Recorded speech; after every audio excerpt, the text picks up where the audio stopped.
So it's getting to be about 4 o'clock in the afternoon, and I have to take my mom back to go get her car picked up.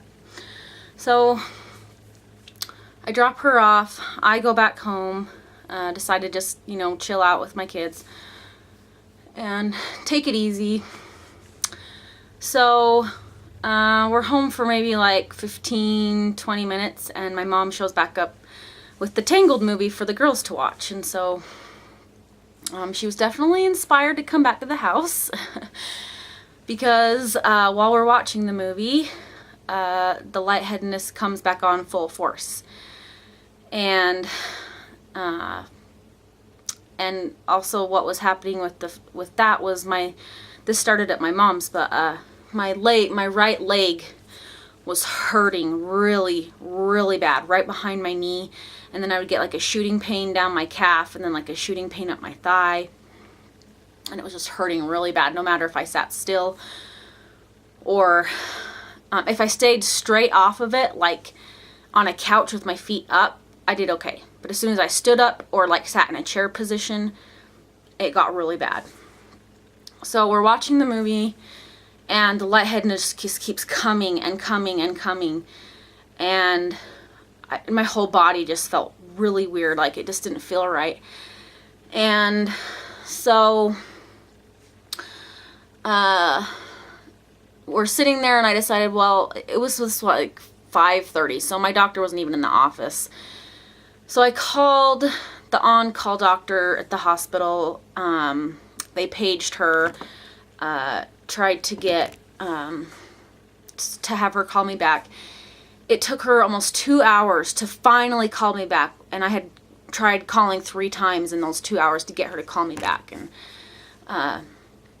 because my suspicion of why my leg was hurting, I was having the swelling, I was having the lightheadedness, my heart rate was racing. That's the other thing that was going on. My suspicion that was maybe about a blood clot in my leg or something. I don't know, something like that. I don't know. But that was my suspicion. So that's why I called, to just see what they would like me to do or whatever. So she finally calls me back after like 2 hours. We just get done with the movie, and I told her everything that was going on. She just basically told me that, yes, that would be a concern for blood clot from what you're telling me. She said that they would want to do an ultrasound on my leg. That's how they would check.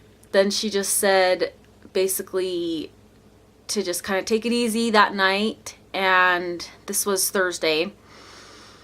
And then she said, it had been happening for a day and a half. So she's like, well, it's only been happening for a day and a half. Why don't you just wait till tomorrow, call the office first thing in the morning, they'll get you in to get an ultrasound, and then they'll check it out for you.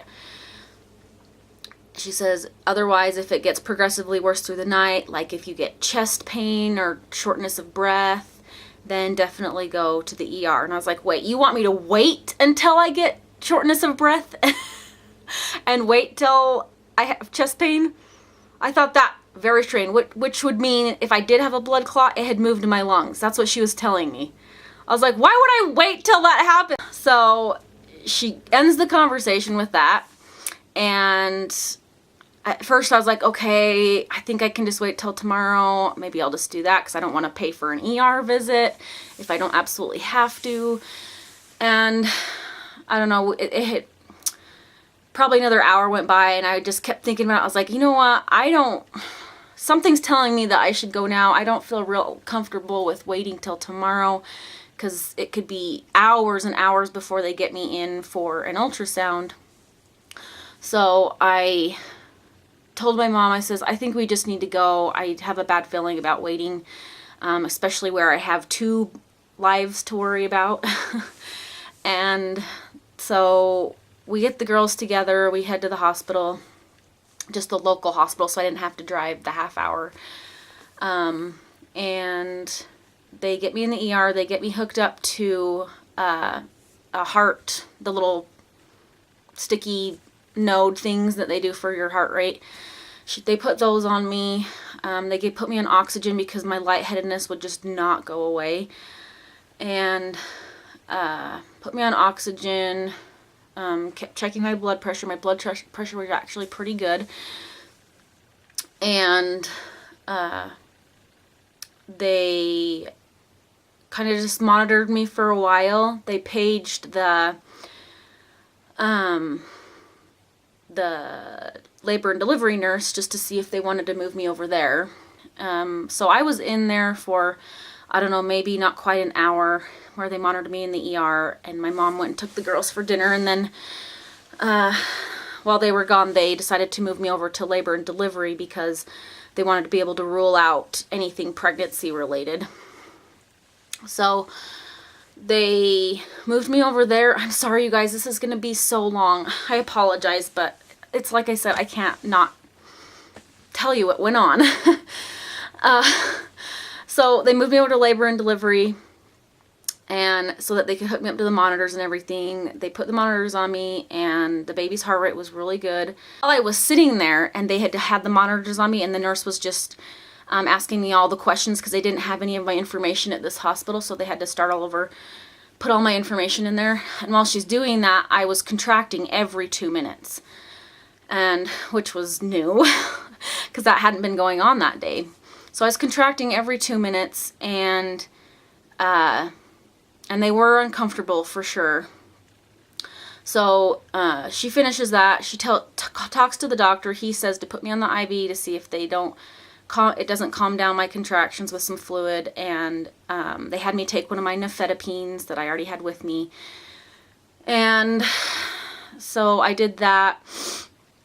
Once that nifedipine kicked in, the contractions slowed way down. So that was good. And in this whole time I'm in there, we're waiting for the ultrasound tech to come so he can do an ultrasound on my leg.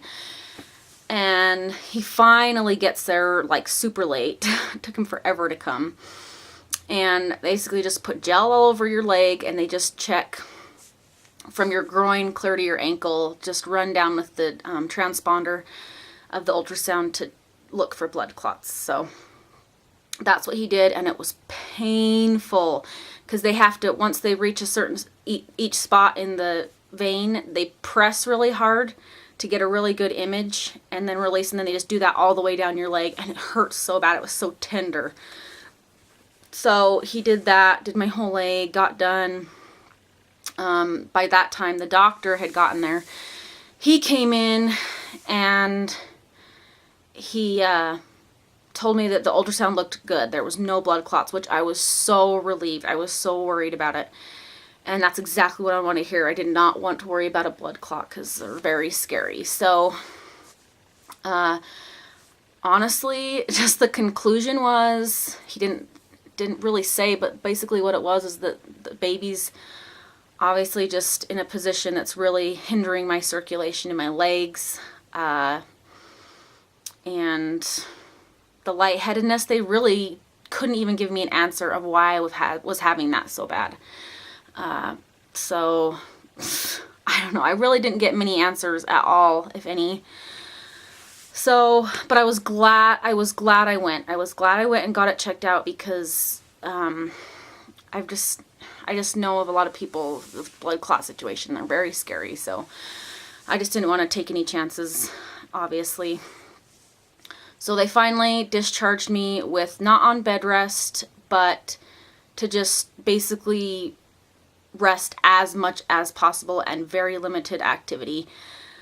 And so, and just take my nifedipine as I've, been doing. And then to just call my doctor the next morning and let them know what had gone on, which I did. And I didn't even talk to my doctor. I just talked to the nurse. She's like, "Hey, I'll put it in your chart." I was like, "Okay, you do that." And they just told me to come back in 2 weeks, and I was like, whatever.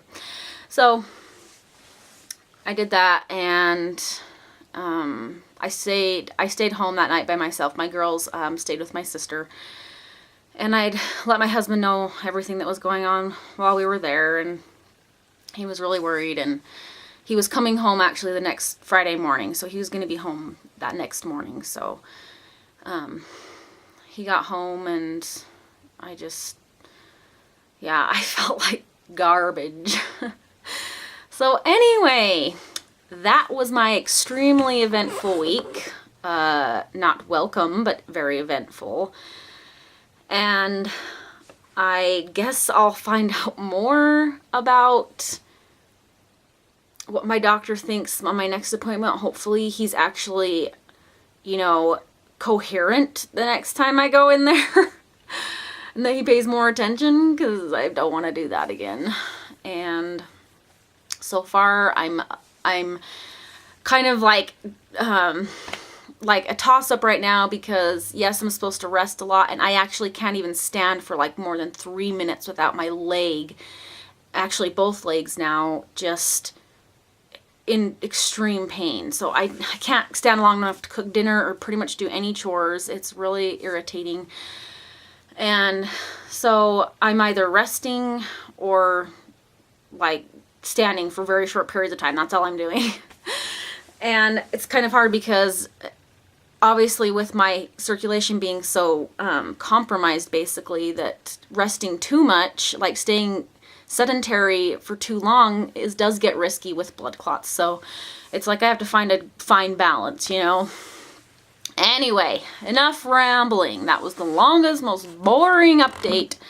Maybe not boring, but long. Good grief. So sorry about that, guys, but I didn't want to leave you out, leave you hanging. Anyway, I plan on doing this nursery tour and getting it up here, because I feel awful that I didn't get it up here for you guys. And it's just going to get done.